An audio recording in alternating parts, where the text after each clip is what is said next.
ilmi namaa qorannoo lafarratti gaggeeffamu dhiisee gara qorannoo hawaatti tarkaanfachuun wal dorgommii cimaa godhaatee argama. Qorannoon hawaa kun kan arra eegalee miti. Dorgommiin hawaa to'achuu Ameerikaa fi gamtaa Sooviyeet yookiin Raashiyaa ammaa jidduutti bara 1950 fi bara 1960 keessa godhamaa ture. Yeroo sanitti Valentina Tereshkova gamtaa Sooviyeet irraa dubartii jalqabaa hawaa abuurtee ta'uudhaan seenaa hojjette.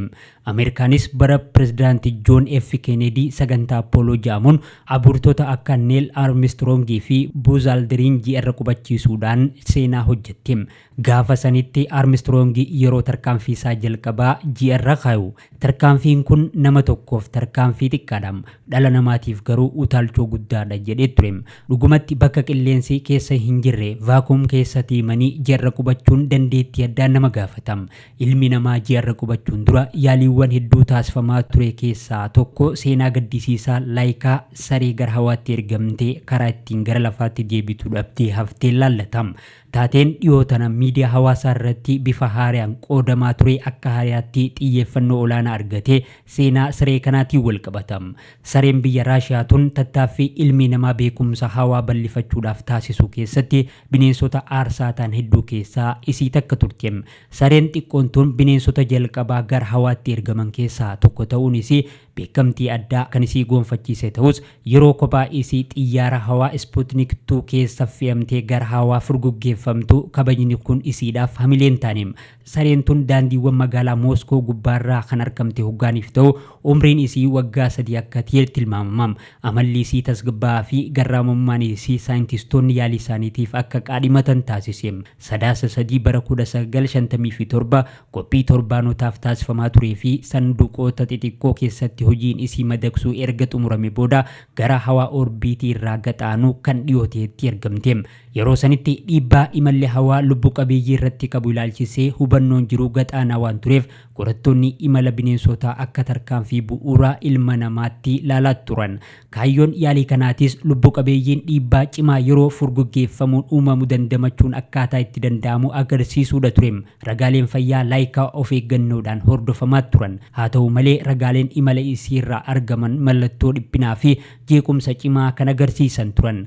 Ji'oottan 5 booda Ebla 14 bara 1958 xiyyaarri hawaa Sputnik 2 haftee reefa saree maqaan isii laayikaa jedhamu kanaa waliin gara qilleensa naannoo lafaatti wayita deebi'u gubatee barbadaa'e. Jalqaba irratti duuti isii rakkoo teeknikaatiin akka ta'e yaadamaa ture. Gamtaan Sooviyeetis sareen tun sa'a 7 booda duute jechuudhaan gabaasa wal falleessu dhiyeessaa turte. Haa ta'u malee bara 2002tti dhugaan jiru ifa beem. Kunis guyyaa 6 iddoo dhiphinaa keessatti erga dararamaa turte booda sababa hanqina oksijiinii isii mudateen akka lubbuun isii baatee mirkanaa'e.